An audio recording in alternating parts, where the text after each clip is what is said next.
Auðvitað þurfum við Gylfa, sjálfsögðu, og Öglu Maríu, auðvitað þurfum við hana, auðvitað þurfum við Bidda og Ollu og Högga og Grímsey, menn þetta allt vinir mínir. Við þurfum þetta fólk, en ef við ætlum að gera eitthvað í utanvallarmálum þá verður tölfræðin að skipta máli þar, eins og stemningin á vellinum sem dæmi. Þannig að þú veist, ég hef ekki séð einu sinni á Íslandi hér verið rýnt í XF, aldrei. Expected fans. Biðin á enda. Deild þeirra bestu hefst aftur 10. apríl. Sjáumst á vellinum. Það eru Hertz, Steypustöðin, Lengjan og Unbroken sem færa þér bestu deildina. XF, hversu margir áttu að mæta raunverulega á leikinn miðað við dagsetningu,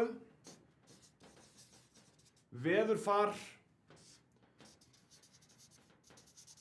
kortatímabil og fleira?